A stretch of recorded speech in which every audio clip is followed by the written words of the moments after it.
प्रदेश की खबरों इस को कार्यक्रम एवं सरकार की दो जन हिस्से थे, कल्याणकारी क्योंकि योजनाओं 7 बजे से ही लोग आते रहे जाते रहे, बहुत फ्लोटिंग अटेंडेंस रही। तो पहला तो ये था कि भाई भारत एक्सप्रेस ने 1 साल पूरा किया और उसके लिए हम लोग इकट्ठा हुए। आज भारत एक्सप्रेस के भी कुल गिन के 40 साथियों को ही यहाँ इनविटेशन था। बाकी लोगों को इनवाइट यहाँ पे इसलिए नहीं किया गया था क्योंकि इंडिया इंटरनेशनल सेंटर ने बोला था कि 250 से ज़्यादा की कैपेसिटी नहीं है, और बाकी जो हमारे वेल विशर हैं, शुभचिंतक हैं, सारे लोग थे।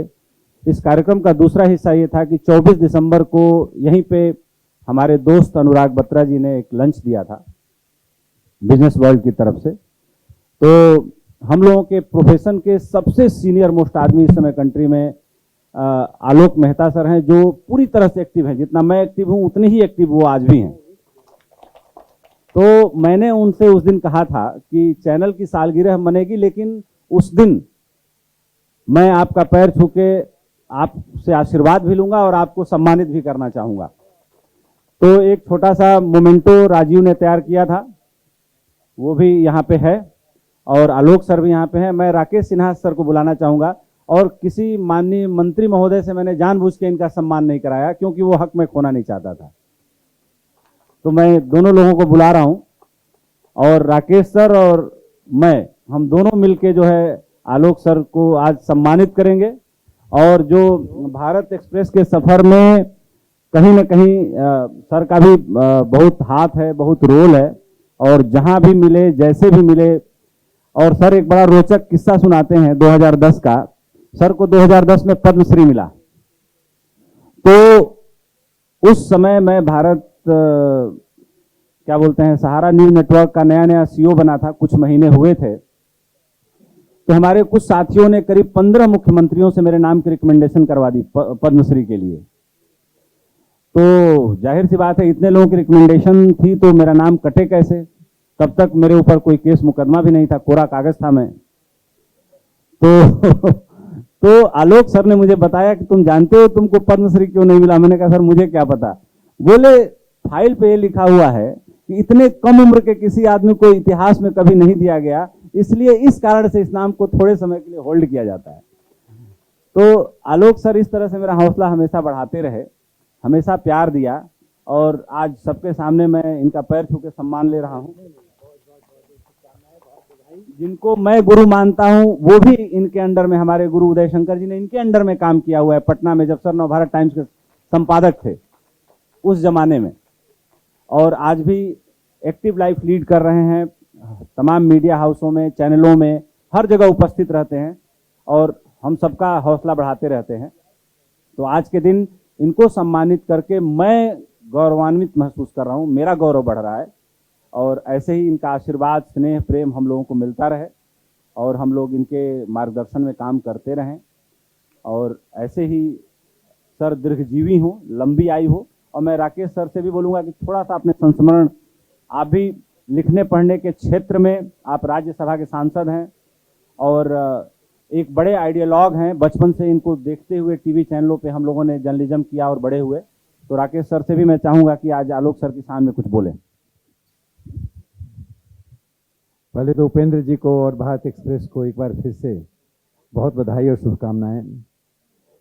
चैनलों की भीड़ में एक चैनल को एक सक्रिय पत्रकार यदि जीवित रखता है, उसे आगे बढ़ाता है, तो मुझे याद तब आता है कि जब बड़े बड़े यूरोपियन अखबार थे तब मदन मोहन मालवीय लीडर और हृदय निकालते थे, लोकमान्य तिलक केसरी निकालते थे। तो उसी प्रकार से आज उपेंद्र जी एक चैनल को चला रहे हैं, बढ़ा रहे हैं और लोगों को एकत्रित कर रहे हैं। आलोक जी के बारे में मैं इतना ही कहूँगा कि इन्होंने पत्रकारों, विचारकों और चिंतकों को गढ़ा है, और जो गढ़ता है वह उसे हर तरह से मजबूत बनाता है। मैं एक संस्मरण सुनाता हूं कि आउटलुक में मैं लिखता था, और आउटलुक में एक तरह से घोषित रूप से मेरा कॉलम ही था, और आलोक जी ने मुझे बहुत स्थान दिया। तो जब व्यक्ति को यह लग जाता है कि मेरा स्थान स्थायी है, तो वो भटकने लगता है, वो आलसी होता है, उसकी रचनात्मकता मरने लगती है। तो इसी क्रम में मैंने एक स्तंभ जब लिख कर ले गया, आलोक जी को दिया, तो स्तंभ बुरा नहीं था, लेकिन जो मेरा स्तर था उससे कम था। तो आलोक जी ने बात उत करके कहा कि टीम में लोग कह रहे थे कि राकेश जी की व्यस्तता भी बढ़ गई है, बहुत ज़्यादा व्यस्त रह रहे हैं। इतना ही कहा, मैं समझ गया कि वो स्तंभ अच्छा नहीं है और मैंने उस स्तंभ को विड्रॉ कर लिया। तो ये आलोक जी की ये विशेषता रही है कि लोगों को मजबूत करना, संपन्न करना। और ऐसे अनेक लोगों के पास ऐसे संस्मरण रहे होंगे जो, और इसलिए मैं आलोक जी को एक तरह से भारतीय पत्रकारिता का भीष्म पितामह मानता हूँ। प्रिंट मीडिया के साथ साथ इलेक्ट्रॉनिक मीडिया में जिस बेबाकी के साथ बोलते हैं, सबसे बड़ी बात है कि मूल्यों को लेकर चलना बहुत ही कठिन काम है। आलोक जी की सुपुत्री की विवाह था और आलोक जी उस वक्त चरम पे थे, पत्रकारिता के चरम पे थे। इनके दफ्तर में मुख्यमंत्री मंत्री का आना, इनके पास फोन आना, तो मैं सोचा कि यह शादी होगी तो बड़े 5 स्टार होटल में होगी, बड़े अच्छी तरीके से होगा। लेकिन वह शादी एक सामान्य तरीके से, एक सामान्य तरह से करना, यह दिखाता है कि सत्ता और व्यवस्था का बिना लाभ लिए जो व्यक्ति आगे बढ़ता है वही रचनात्मक रहता है, वही भीष्म पितामह बनता है। इसे आलोक जी के दीर्घायु होने की, और जो आदरणीय उपेंद्र जी ने कहा उस बात से 100% मैं सहमत हूँ कि कैसे ये गुरु के रूप में पत्रकारिता में काम करते रहे। पहले तो बधाई, क्योंकि उपेंद्र जी ने एक अपने बल पर चैनल खड़ा किया और इनसे इसी लोधी गार्डन में पीछे कई साल पहले मैंने इनसे कहा कि आप यहाँ इस तरह से जो है, कहते मैं कुछ और करना चाहता हूँ। तो मैंने कहा कि भाई बहुत मुश्किल होता है, आप कुछ करना चाहते हैं। मैंने कहा नहीं, आप देखिएगा कुछ साल बाद करके दिखाऊंगा।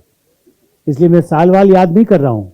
वैसे तो मैं इनको स्टार में या सब जहाँ जहाँ चैनल्स में रहे तब भी देखता रहा हूँ, कुछ बार कभी कभी यात्राओं में भी साथ में रहा है। एक संघर्षशील पत्रकार कैसे बनता है, जैसे अभी उदय जी का जिक्र इन्होंने किया। उदय शंकर पटना में जब हमने चारा कांड छापा था 1990 में, और वो टाइम्स ऑफ इंडिया में रिपोर्टर थे, अरे सर बड़ा खतरा है, और लालू जी उनके लोग लगे रहते हैं। बाद में वो हमारे प्रेस पे आग भी लगा दिया था। मैंने उनके साथ आज भी यदि लालू जी कहीं मिलते हैं तो हमारा कोई दुश्मनी नहीं है, कहीं जैसे कहते हैं।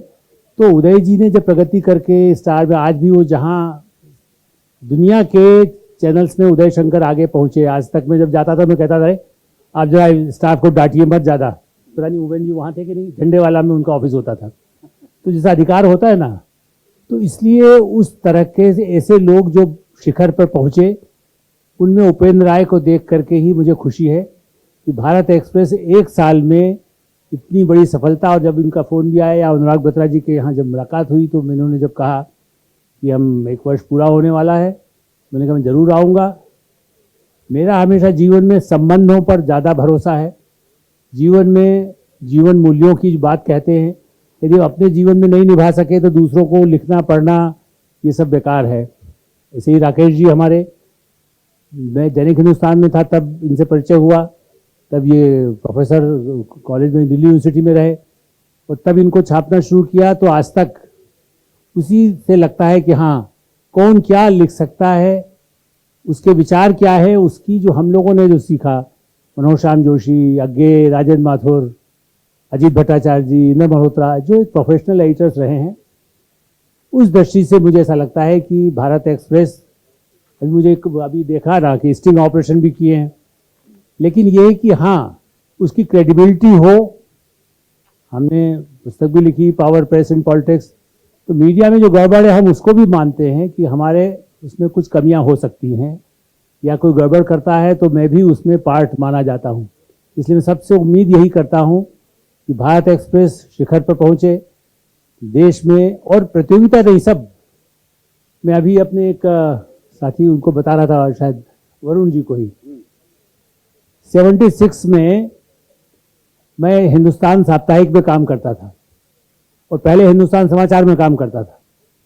कई लोग कहते हैं कांग्रेस वालों से आपके संबंध में, इसलिए उदाहरण बता रहा हूँ। गोपेन जी किसके साथ? सहारा श्री के साथ थे, इसका मतलब यही नहीं कि ये खाली मुलायम सिंह के साथ हों। तो मैं काम करता था हिंदुस्तान टाइम्स ग्रुप में, इमरजेंसी थी। 77 में मेरी शादी हुई, मेरा रिसेप्शन टाइम्स ऑफ इंडिया के गेस्ट हाउस में हुआ, और बम्बई से, उस समय जनरल मैनेजर ही सबसे बड़ा मैनेजिंग डायरेक्टर होता था डॉक्टर राम तरनेजा, वो दिल्ली के रमेश चंद्रा, डॉक्टर कर्ण सिंह भी थे, भावराव देवरस जी भी थे, और भी नेता थे, सुरेंद्र मोहन जी और कई लोग। तो आप अंदाज लगाइए कि जीवन में संबंधों का वो मेरी कमाई है। हो सकता है कि लोग ये कहेंगे, जब एक बार जोगिंदर सिंह सीबीआई के डायरेक्टर मेरे ऑफिस आए, आप पटना में रहे, आपने कुछ नहीं किया। क्यों? नहीं कहा, अरे वहाँ तो आपके आने के बाद जो फोल्डर स्केप में लिस्ट है उसमें 40-40 लाख लोग संपादकों को मिले हुए थे, आपका नाम ही नहीं मिला। तो मिलेगा इसीलिए तो आप मेरे पास बैठे हैं। तो कोशिश जिंदगी में मेरी संबंधों की रही, इसीलिए शायद राकेश जी हैं या कोई भी भारत का या अंतर्राष्ट्रीय स्तर पर भी जहां भी मुझे काम का मौका मिला, एटर्स गिल्ड में भी कोड ऑफ एथिक्स मैंने बनवाया। इसी डॉक्टर एपीजे अब्दुल कलाम जैसे गैर राजनीतिक राष्ट्रपति मेरे आग्रह पर यहाँ आकर कोड ऑफ एथिक्स रिलीज किया। मैं इसको गौरव महसूस करता हूँ कि हम उसमें भरोसा करते हैं जो राष्ट्रपति भी कहे कि मैं तुम्हारे आके करूंगा। और हमने तब खबर नहीं छपवाई, 2-4 लाइन खबर आपको कहीं मिलेगी, ये नहीं कि प्रचार के लिए हो। ये अपने मूल्य हम अपने को कर सकें, ये अपना मूल्य निभा सकें, ये राजनीति में अपना मूल्य निभा सकें, ये हमारी कोशिश है। और ऐसे बहुत लोग हैं जो कहते हैं कि राजनीति और पत्रकारिता में कुछ नहीं किया जा सकता। 2 आपके सामने खड़े हैं, ये भी इस बात के प्रमाण है। मैं इसके लिए बधाई देता हूँ। अधिक समय नहीं लेता हूँ, लेकिन इनके संबंधों के लिए और इनकी विश्वसनीयता आगे बढ़ती रहे, यही मेरी शुभकामना है। बहुत बहुत धन्यवाद।